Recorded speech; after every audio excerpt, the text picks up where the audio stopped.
The PS2 was originally released in the year 2000 and it turns 21 this 2021. It eventually became and still is the best-selling console of all time. Hey guys, my name is Zach and this is ka-fistbump. Today, pag-uusapan natin ng PS2 and how it holds up more than 2 decades later. Pero bago yan, intro muna.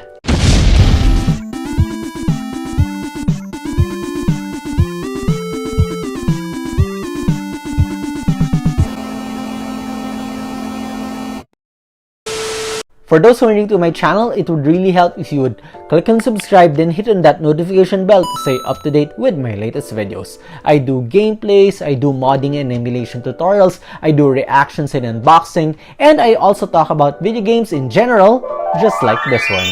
Okay? Let's start. So, unang lumabas ang PS2 noong March 2000, making it already 21 years old. I was fresh out of grade school that time and it was the most talked about console during my time in high school. But I never personally owned one until I started working. And yes, that was quite a long time dahil may PS3 na by then. But the PS2 was still in production at least for a few more years as its total lifespan ran from the year 2000 until 2013, the same year when the PS4 was launched. This production run was really long compared to other consoles. Even with the presence of the PS3, marami ka pa rin makikita ang pirated DVDs na makikita sa mga malls like Santa Lucia. Actually ngayon meron pa rin naman. Sa Vera Mall, sa St. Francis Square, sa Star Mall, and other pangmasa malls here in the Philippines.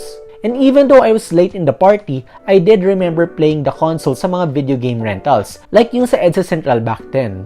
Nakalimutan ko lang kung ano yung name ng shop, but if you do remember, just leave it in the comments below. So yeah, I do have memories of this console. So anyway, the PS2 was the successor to the already popular PlayStation, which in retrospect was called PS1.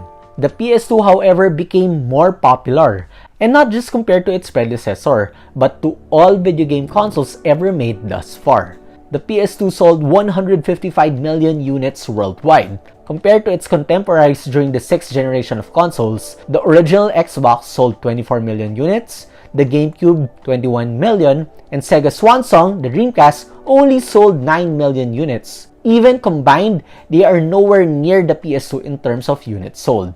One thing that the PS2 had it going for it is its built-in DVD player. For $300 in the US, may DVD player ka na and you can play PS2 games na rin. That worked really well in the US. Although in the Philippines, you can get DVD players for 1/3 the price. One thing that helped build the PS2's following in the country though is the accessibility of very cheap, burned copies of games. Hindi ko nga alam kung bakit gumagana yung mga pirated PS2 DVDs sa mga PS2s natin without any mod-chip loading screens. I mean, kahit sa mga bangketa na nagbebenta ng DVDs back in the day, you'd sometimes see PS2 games there already.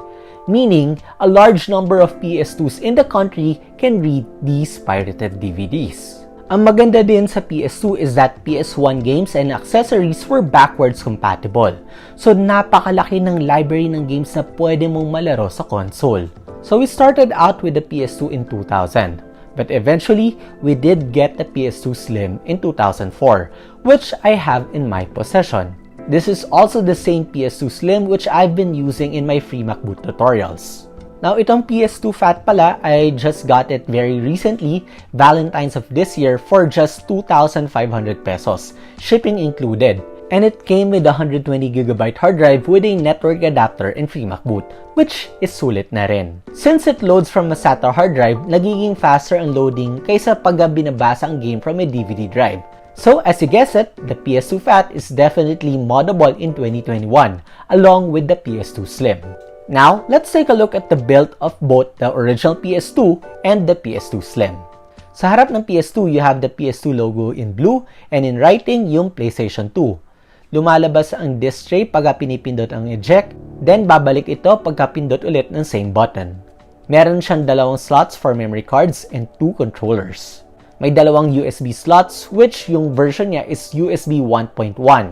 Ibig sabihin, napakabagal yung nagiging transfer speeds niya pagka gumagamit ka ng modern flash drives. hindi bibilis yung pagbasa ng USB mo kahit na USB 2.0 or USB 3.0 pa yan. Kasi di naman supported yon ng PS2. May Firewire port din siya sa FAT na wala sa PS2 Slim. Sa likod, nandun yung on and off ng power supply. Yung slot para sa saksakan, yung AV cable slot since wala pang HDMI nun, may digital out optical slot, and may expansion bay na pwede mong paglagyan ng hard drive at network adapter tulad ng nasa PS2 ko. Pumunta naman tayo sa PS2 Slim na lumabas noong 2004. And guys, sobrang nipis lang ng PS2 Slim as compared sa PS2 Fat. Sobrang light siya at madaling buhatin. Unlike sa PS2 Fat, wala na siyang built-in power supply and wala na siyang expansion bay. Other than that, pareho na ang PS2 Slim and the PS2 Fat pagdating sa mga nalalaro. On the PS2 Slim, nag-flip open yung cover ng disc tray pagka pinipindot mo ang eject button. In my opinion, this is sturdier compared sa disc tray design ng PS2 Fat kasi less ang movable parts. Dako naman tayo ngayon sa games. Siyempre, napaka-importante para bumenta yung isang game console is yung software or yung games na nagiging available para sa system. Now, the PS2 has several memorable titles. Nandyan yung Grand Theft Auto 3, Vice City, and San Andreas, ang group of games na talagang napakalaki sa GTA franchise. You have Resident Evil 4, Final Fantasy X, God of War 1 and 2, Kingdom Hearts 1 and 2, Gran Turismo 2 and 3, and many more.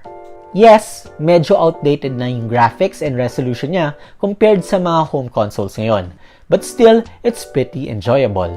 Yung mga ganitong klaseng graphics, pumapasa pa rin naman sa mga standards ng handheld and mobile gaming. You still get HD remasters from very popular PS2 titles today. And even sa mobile, available yung mga Grand Theft Auto PS2 series sa App Store and Play Store. So talagang nagtatrive pa rin yung enjoyability ng games from the PS2. Kahit ngayon GTA San Andreas, usap-usapan ngayon dahil nalalaro na siya sa homebrew ng PS Vita. So, ang PS2 in 2021, worth it pa ba? Well, kung collector ka who wants to tap into nostalgia, okay pa rin naman kumuha ng PS2. I think na better pa rin na experience sa maglaro sa actual console kaysa mag-emulator ka kasi parang hindi kasing smooth yung takbo sa mga emulator. Medyo ingat-ingat lang din kayo sa lens ng PS2. Since medyo luma na nga, minsan mahihirapan na magbasa yung disc yung PS2. Although pwede pa rin naman talaga gamitin yung mga game DVDs. As an option, you can also soft mod your PS2 and use a free MacBoot memory card. That way, you can load games via USB, via hard drive, or even via network or Ethernet cables. Yung tinatawag nilang SMB method. Now, between the PS2 and the PS2 Slim, kung ako tatanungin, I'd prefer the PS2 Fat because of the expansion bay. Mas madali siyang lagyan ng SATA hard drive. But don't worry, easily moddable pa rin naman yung PS2 Slim. If you've seen my previous videos, you'll see that a lot of my PS2 modding videos involves the PS2 Slim. Yes, even yung latest na SCP H9000 series na PS2 Slim, moddable na rin po. Now, the PS2 has been part of many gaming memories from those who grew up with it. Kayo ba? Ano ang favorite PS2 game nyo? Have you spent countless hours in this console? Just leave it in the comments down below. And with that, I think we're done. If you found this video helpful, interesting, or entertaining, please leave a like and subscribe to my channel, then hit on that notification bell for more content just like this. Again, I'm Zach, and this is GG Fistbump.